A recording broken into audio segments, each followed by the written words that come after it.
Guys তোমরা দেখতে পাচ্ছ 11টা থেকে আন্দোলন করার পরে সবাই ঢোলার থানার আইসি এসছেন।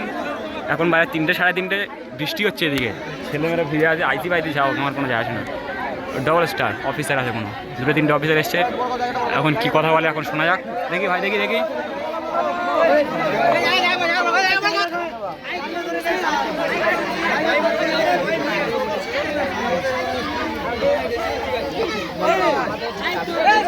যারা তাদের দাবি জানাচ্ছে এরা ক্লাস 8-9-এর ছেলে, দেখতে পাচ্ছ।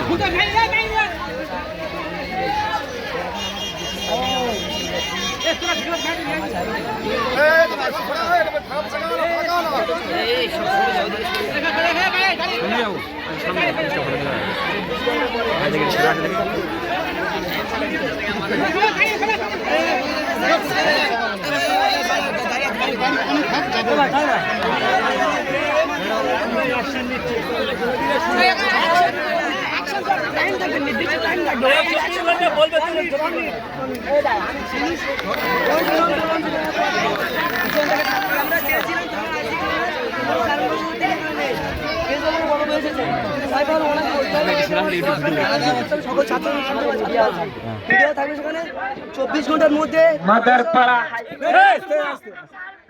24 ঘন্টার মধ্যে যেসব দুষ্কৃতীরা গুন্ডা মাস্তান আমাদের শিক্ষকদের উপর হামলা করেছে, আমাদের স্কুল ভাঙচুর করেছিল, তাদেরকে অ্যারেস্ট করতে হবে 24 ঘন্টার মধ্যে। এটা পুলিশ আমাদের ওই মাইপে অ্যানাউন্সমেন্ট করতে হবে আর লিখিত করে দিতে হবে। আচ্ছা ঠিক আছে, আমাদের শিক্ষকদের কাছে ক্ষমা দিতে হবে পুলিশদের, কারণ শিক্ষকরা এখানে নেই, ক্ষমা চাইতে হবে।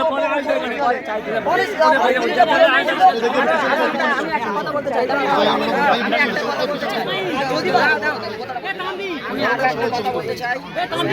24 ঘন্টার ভিতরে যদি কোনো অ্যাকশন না নেয় বা কোনো গ্রেপ্তার না, আমার কথাটা শেষ করতে আবার আন্দোলন হবে। যদি কোনো গ্রেপ্তার না করে, আমরা আজকে মাদারপাড়া ও ভগবানপুরের বীজখানটায় করেছি, আগামীতে থানা বা তিনমাথা, আমাদের ঢোলা তিনমাথা সামনে আমরা আন্দোলন করব, এটা আমরা পুলিশের সামনে বলে দিচ্ছি। আজকের ছিল আমাদের অল্প লোক, ঠিক আছে ঠিক আছে ঠিক আছে। এখন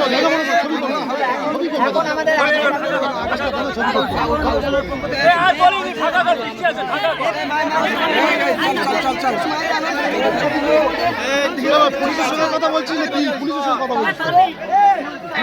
বলছি? স্যারদের সঙ্গে আমরা কথা বলছি, স্যাররা ফোন করছে, স্যার আমাদের কথা শুনছে। আমরা প্রশ্নগুলো দেবো, আমরা বকবো না।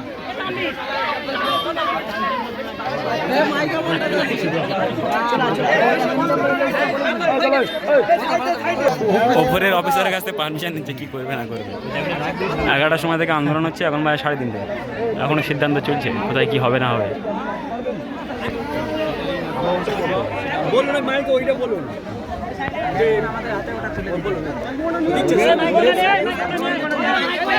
এখন মাইক্রোফোনে এনারা উপস্থিত থাকা সত্ত্বেও ভোলা থানার প্রধান শিক্ষকের ওপরে মানসিক অত্যাচার এবং শারীরিক অত্যাচার হয়েছে, তাই এনারা এই অফিসার ইনি উপস্থিত ছিলেন, তিনি ক্ষমা প্রার্থী মাত্রা ক্ষমা চাইবেন সমস্ত স্টুডেন্টের সামনে।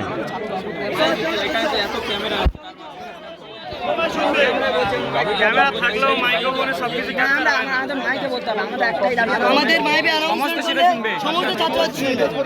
বলছে কি আন্দোলন সবার হবে না, আপনারা লিখিত দিয়েছেন, তো আপনারা লিখিত দিয়েছেন, মাইকে বলতে সমস্যা নেই। লিখিতভাবে আপনাদের দাবি আপনারা জানিয়েছেন, আমরা সেটা রিসিভ করে আপনাদের দিলাম, এবং সেই দাবি সেটা তো আইনানুগভাবে আমরা আইনানুগ ব্যবস্থা নেবো, এটা মানে আপনার পরিষ্কার হচ্ছে এখানে বলে কতদিনের মধ্যে জানিয়েছেন, তো সেটা একটা প্রসেসের ব্যাপার আছে, আইনি ব্যবস্থা আছে, আইনি মতই হবে। আপনারা লিখিতভাবে সেটা জানিয়েছেন, মৌখিকভাবে না। আমরা লিখিতভাবে প্রশাসন থাকা সত্ত্বেও প্রধান শিক্ষকের গায়ে হাত তোলা হয়েছে, সেই প্রশাসনের কথা শুনুন। বৃষ্টি পড়ছে, আপনারা তো দাবি তো লিখিত সব জানিয়ে, আপনারা লিখিত দাবি আমাদের ছেলেদের কাছে আমরা just 1 minute time, just 1 minute, 1 মিনিটের ভিতরে আমরা অবশ্যই আমাদের কি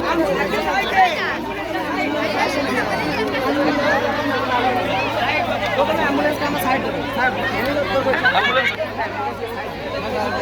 হ্যালো আমাদের যারা কমিটি আছো তোমরা অ্যাম্বুলেন্সটার ব্যবস্থা করে দাও, অ্যাম্বুলেন্সটাকে সাইড করে ব্যবস্থা হঠাৎ করে দাও। সমালোচনার ভিতরে একটি অ্যাম্বুলেন্স ঢুকে যায়, সেই জন্য প্রথমে অ্যাম্বুলেন্সকে সাইড দেওয়া হবে এবং তারপরে এনাদের আবদার আবার উপস্থিত করা হবে থানার সমস্ত অফিসারদের সামনে।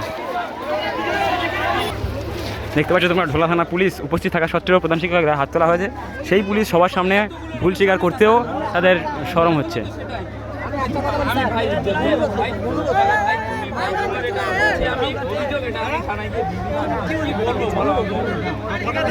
আমাদের সিনিয়র অফিসার আছে, স্যার আছে, মেজর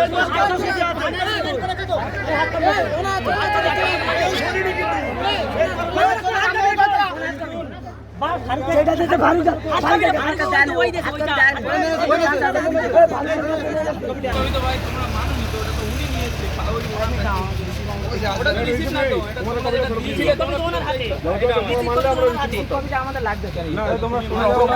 মানলে তো হতো, তোমরা মানলে তো হতো। তোমাদের কথা আমরা মেনে নিলাম। চলুন স্যার, আমার কথাটা শুনুন, আপনারা বাবু, অনেক হয়েছে, তোমরা ভালো হয়েছে।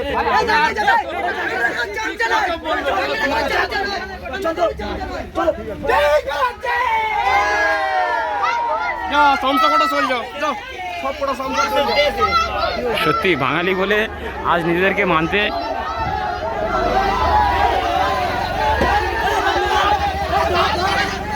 গাড়ি সামনে যা।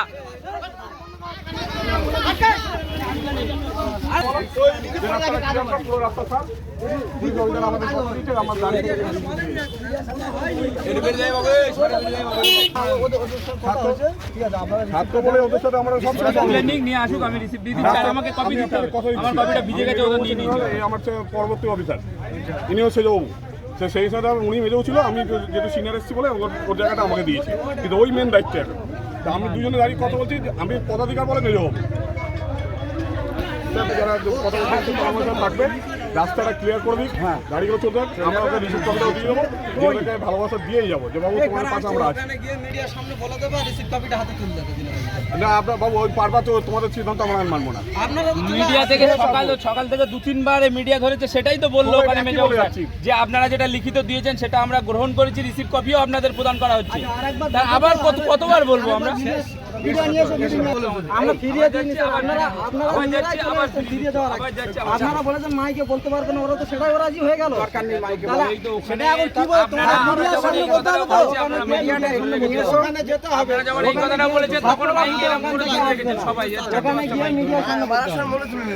স্যার আর একবার দোয়া করো, ওখানে গিয়ে আর একবার যাবে দোয়া করো। মাইকের কথা বলবো না বললো, সেটা আমরা কথা বলতে গিয়েছি। সকাল 11টা থেকে কন্টিনিউয়াস আমরা তোমাদের সাথে সহযোগিতা করে যাচ্ছি। এখনো করবো বলে যাচ্ছি। তুমি আগে আমার কথাটা একটা রিকোয়েস্ট করো, তোমার রিকোয়েস্ট মেনে নেবো। যাও তুমি আগে রোডটা ক্লিয়ার করে দাও। আপনি শুধু আমি তোমার কথা মেনে নিলাম, তুমি আমার কথা একটু মেনে নাও। তুমি নতুন ভর্তি কমিটির ছেলেগুড়া পুলিশ গাড়ির সামনে দাঁড় করে দাও, রোডটা খালি করে দাও, রিসিপ্ট দেবে, পুলিশ গাড়ি যাবে, হিসেব ক্লিয়ার, যাও চলে যাও। আমি তো নিয়ে যাবো বলে যাচ্ছি। ওই তো একই হবে, আপনাদের কোনো সমস্যা হবে না। কথা বলছি, ওখানে আসারটা তো ঝেড়ে চলে যাবে। আরে স্যার দুটো কথা বলিস নি, কথা তো আমি তো প্রথম থেকে আছি। হ্যাঁ, কি কথা বলছি সকাল থেকে, ওদের তো বড় ওদের জন্য কি কথা বলছি, কি একেবারে এত আপনারা নিয়ে না স্যার আপনি আসুন, আপনি এসে শুরু করলে এটা দিয়ে দেবেন আর বলে দেবেন। ও গাড়ি ছেড়ে দাও বললো তো স্যার, গাড়ি ছেড়ে দাও, ক্লিয়ার হয়ে গেলে আমরা এখান থেকে দিয়ে তারপর যাবো। আমরা কোথাও যাচ্ছি না, আমরা তো এই থানায় চাকরি করছি, আর সকালবেলা এখানে সেই একই ব্যাপার তো হবে, সেই তো একই ব্যাপার হবে। চলো না, তুমি চলো, অত গ্যাঞ্জাম করছো কেন, চলো।